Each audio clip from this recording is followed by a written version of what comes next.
Aparece el comienzo de la tercera semana como una placa de ectodermo engrosado, la placa neural. Sus extremos se elevan pronto para formar los pliegues neurales.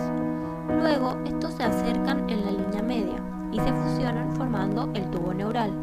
Los extremos de este tubo no se han fusionado todavía y forman los neuroporos craneal y caudal. El neuroporo craneal se cierra el día 25 y el neuroporo caudal el día 28. En este momento se ha evolucionado de un disco plano a una estructura tubular cerrada, la cual representa al sistema nervioso central, con una parte caudal estrecha que indica la médula espinal y con otra parte cefálica que muestra tres dilataciones, las vesículas cerebrales primarias, que son el prosencéfalo, el mesencéfalo y el rombencéfalo. Al mismo tiempo, entre estas dilataciones se observan dos pliegues, el cervical y cefálico. Con el posterior desarrollo se observan 5 vesículas debido a la división de la primera y tercera vesícula cerebral. El prosencéfalo se subdivide en el telencéfalo formado por una parte central y dos prominencias laterales, los hemisferios cerebrales primitivos, y por otro lado el diencéfalo.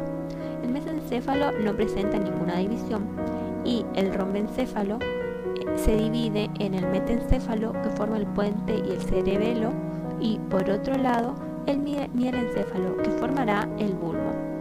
La médula espinal. La pared del tubo neural consta de células neuroepiteliales que se extienden sobre todo el grosor de la pared y forman un grueso epitelio pseudoestratificado y después del cierre en la cuarta semana constituyen la capa neuroepitelial o neuroepitelio. Luego empiezan a originar otras células, los neuroblastos o células nerviosas primitivas, que forman la capa del manto, y más tarde la sustancia gris de la médula espinal. Las fibras nerviosas derivadas de la capa del manto forman la capa marginal, que, como resultado de la mielinización, adoptan una coloración blanquecina y reciben el nombre de sustancia blanca de la médula espinal. La adición continua de neuroblastos a la capa del manto genera dos engrosamientos, uno ventral, las placas basales, que forman las áreas motoras de la médula espinal, y otro dorsal, las placas alares, que forman las áreas sensitivas. La placa del techo y del suelo, es decir, las partes dorsal y ventral respectivamente, no contienen neuroblastos y actúan principalmente como vías para las fibras nerviosas. Diferenciación histológica. Los neuroblastos o células nerviosas primitivas se originan por división de las células neuroepiteliales. Al principio tienen una prolongación central, la dendrita transitoria, pero cuando migran hacia la capa del manto, esta prolongación desaparece y se convierte en redondos y espolares. Posteriormente, forman neuroblasto bipolar con dos prolongaciones, en el cual una de estas se alarga rápidamente para formar el axón primitivo, y el otro extremo forma numerosas arborizaciones, recibiendo el nombre de neuroblasto bipolar.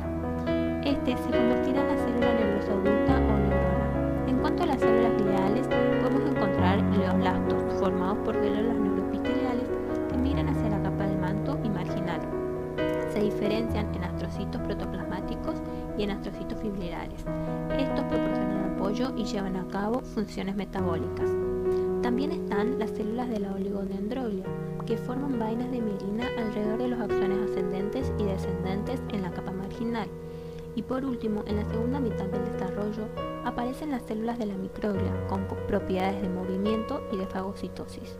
En cuanto a las células de la cresta neural, son de origen ectodérmico y se extienden por toda la longitud del tubo neural, migran lateralmente y originan los ganglios sensitivos. Además, también se diferencian en neuroblastos simpáticos, células de Schwann, melanocitos, meninges y mesénquima de los arcos faringios. Los nervios raquídeos. Durante la cuarta semana aparecen las fibras nerviosas motoras que se originan desde las células nerviosas de las placas basales. Estas se agrupan en haces, las raíces de los nervios ventrales. Y por otro lado, las raíces de los nervios dorsales se forman como conjunto de fibras que se originan a partir de células de los ganglios de la raíz dorsal. Las prolongaciones centrales se introducen en la médula espinal, mientras que las ventrales se unen con las raíces motoras ventrales para formar el tronco del nervio raquídeo. Cambios posicionales de la médula espinal. Durante el tercer los nervios raquídeos pasan a través de los agujeros intervertebrales en el mismo nivel donde se originan. Luego, la columna y la dura madre se alargan más rápidamente que el tubo neural, y el extremo terminal de la médula espinal se desvía a un nivel superior. Como resultado de este crecimiento desproporcionado, los nervios raquídeos discurren oblicuamente desde su segmento de origen en la médula espinal hasta la columna vertebral. Una extensión de la piel madre que atraviesa la dura madre forma el filum terminal, que proporciona sostén a la médula espinal. Las fibras nerviosas que hay por debajo del extremo terminal de la médula espinal constituyen en conjunto la cola de caballo. Encéfalo, formado por el rombencéfalo o cerebro posterior, el mesencéfalo o cerebro medio y el prosencéfalo o cerebro anterior. El rombencéfalo consta de mielencéfalo y el metencéfalo. El mielencéfalo origina el bulbo raquídeo y las placas alar y basal se encuentran separadas por el surco limitante. La placa basal contiene 3 grupos de núcleos motores, un grupo eferente somático medial que contiene neuronas motoras y formará la columna motora eferente somática, con las neuronas del duodécimo par craneal, un grupo eferente visceral especial intermedio que forma la columna motora eferente visceral especial y sus pares craneales son el 11º, el 10º y el 9º, y un grupo eferente visceral general que inerva la musculatura involuntaria. La placa alar también contiene 3 grupos de núcleos sensitivos, un grupo aferente somático, que es el más lateral, que recibe sus impulsos de los pares craneales 10º y 30º, un grupo aferente visceral especial, que es intermedio, que recibe sus impulsos de las papilas gustativas de la lengua, el paladar, bucofaringe y epiglotis, y un grupo medial o aferente visceral general, que recibe información interoceptiva del tracto gastrointestinal y del corazón. El metencéfalo se caracteriza por la presencia de placa basal y alar y forma 2 componentes nuevos, el cerebelo y el puente. Cada placa basal consta de 3 grupos de neuronas motoras, el grupo medial o eferente somático que origina el núcleo del 6º par craneal, el grupo eferente visceral especial es intermedio y contiene los núcleos de los nervios quinto y séptimo pares craneales, y por último el grupo eferente visceral general o medial que inerva las glándulas submandibular y sublingual. La capa marginal de las capas basales se expande y crea el puente para las fibras nerviosas que conectan la corteza cerebral y la corteza cerebelosa con la médula espinal. Las placas alares contienen 3 grupos sensitivos, un grupo lateral aferente somático que contiene neuronas del 5º y una pequeña parte del 8º par craneal, un grupo aferente visceral especial y el grupo aferente visceral general. El cerebelo se desarrolla a partir de engrosamientos en la parte dorsolaterales de las placas alares que se inclinan medialmente y forman los labios rómbicos, los cuales se acercan en la línea media. Posteriormente se comprimen cefalocaudalmente y forman la placa cerebelosa. En un inicio, este consta de la capa neuroepitelial, la capa del manto y la capa marginal, pero a medida que avanza el desarrollo, varias células de la capa neuroepitelial forman la capa granulosa externa. Durante etapas posteriores, las células de esta capa migran hacia el interior para mezclarse con las células de Purkinje y forman la corteza definitiva del cerebro. En un embrión de 12 semanas se observa el vermis, que es una porción pequeña en la línea media y 2 partes laterales, los hemisferios mesencéfalo. En este, cada placa basal contiene 2 núcleos motores, un grupo eferente somático medial representado por el 3er y 4º par craneal y el grupo pequeño eferente visceral general, representado por el núcleo de Edinger-Weizmann. La placa marginal de cada placa basal se agranda y forma la porción anterior o pie pendular. Las placas alares en un inicio aparecen como 2 elevaciones longitudinales separadas por una depresión en la línea media. Luego forman los colículos anterior y posterior como estaciones de conexión para los reflejos visuales y auditivos respectivamente. El prosencéfalo también se subdivide en el diencéfalo posteriormente y en el telencéfalo en sentido anterior.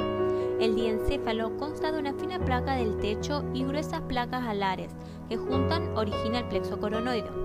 La parte más caudal del techo se convierte en el cuerpo pineal o epífisis, que aparece como un engrosamiento epitelial, pero hacia la 7ª semana empiezan a formar una vaginación y se convierte en un órgano sólido sobre el techo del mesencéfalo. Las placas alares forman las paredes laterales del diencéfalo. Un surco, el surco tronco divide la placa en una región ventral, el tálamo, y en otra dorsal, el hipotálamo. La hipófisis o glándula pituitaria se desarrolla a partir de una prominencia ectodérmica, el estomodeo, conocida como bolsa de Rathke, y del infundíbulo, que es una extensión descendiente del diencéfalo. Durante su desarrollo posterior, las células de la pared anterior de la bolsa de Rathke aumentan rápidamente su cantidad y forman el lóbulo anterior de la hipófisis, y el infundíbulo origina el tallo y el lóbulo posterior de la hipófisis. En cuanto al telencéfalo, consta de dos prominencias laterales, los hemisferios cerebrales, y de una parte media, la lámina. Los hemisferios cerebrales se originan al comienzo de la quinta semana, como evaginaciones bilaterales de la pared del prosencéfalo. La pared del hemisferio, por encima de la hendidura coronoidea, se engrosa y forma el hipocampo. La función de esta estructura es el olfato. Con el crecimiento de los hemisferios se forman los lóbulos frontal, parietal, temporal y occipital. La corteza cerebral se desarrolla a partir del palio, que tiene dos regiones, el palio-palio y el neopalio. En el momento del parto, la corteza tiene un aspecto estratificado debido a la diferenciación de las células en capas. Las comisuras son numerosos haces de fibras que atraviesan la línea media y conectan las mitades derechas e izquierdas. Las haces de fibras más importantes utilizan la lámina terminal. La comisura más importante del cuerpo es el cuerpo calloso.